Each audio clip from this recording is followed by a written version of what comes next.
Kindly subscribe to our YouTube channel, see how to. Click on the subscribe button below and also click on the bell beside this. This will notify you once we drop a new video. Thank you.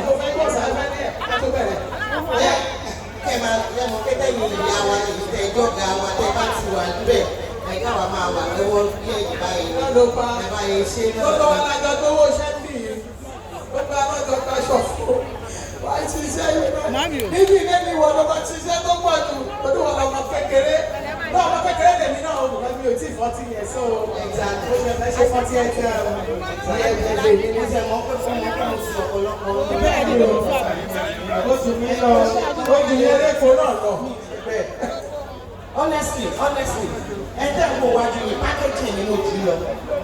We are talking shape again. I'm not a bit.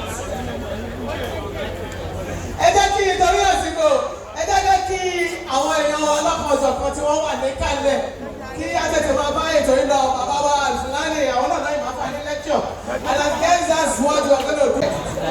Bẹ́ẹ̀ni kí wọ́n tún wá bẹ̀rẹ̀ àdúrà táwọn wí àti kìí jáde ẹ̀ẹ́dẹ́gbẹ́jẹ́ mi náà kí wọ́n dáadáa kí n wẹ́líkọ̀mù wọn síbí kí wọ́n lè wá fún aládùúrà torí lọ́jọ́ ọjọ́ kan mò ń ṣeré lọ mọ́ṣáláṣí ó wá rí aláàjì ìfúlàní níbẹ̀ ẹni kí n jẹ́ ṣàlùwàlá ẹni kí n jẹ́ ṣàlùwà ó wá bí mo ní nítorí ẹni kékeré àdúrà ní ńlá àdúrà tàbá fẹ́ lọ́hùn á sì máa lọ wọ́n ti sálò aládùúgbò ìfẹ̀rẹ́.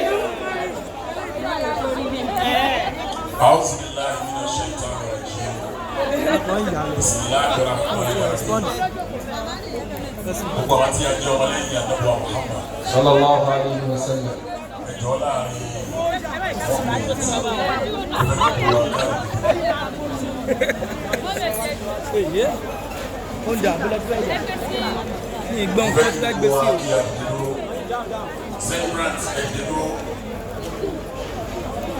Mama wa kí aláwùsá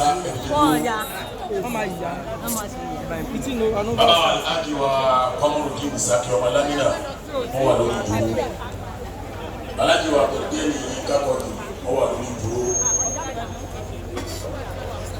afọ́ àwọn sheikh mustapha ní ìdáfí sheikh abdulwahab ọmọkùnrin sheikh jami olóyèdè sheikh abdulaziz bọ̀wẹ̀dì gbogbo ara wà lórí dúró gbogbo ẹ̀ tó bá gbà kọ́ ló ń ju lọ ni kó wà lórí dúró amẹ́ni bá ju ọlọ́run lọ kó wà lórí dúró. Whether you are a Christian or you are a Muslim, kò sí ẹ̀sìn kan tó takàdúrà. Gbogbo ẹ̀dá tó bá gbà wípé. Ṣé bá gbà wípé Ọlọ́run lọ bá funfun tó ń jẹ funfun tó ń mu funfun tó ń fi funfun ṣọlá ẹ jẹ́ kí everybody máa dìde láti welcome you the celebrant of the day.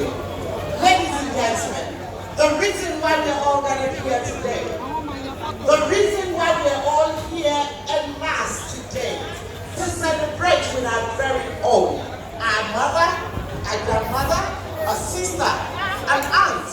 Ladies and gentlemen, please, let us all be up and standing while we're welcoming the celebrant, Mama Ereko. Thank you very much.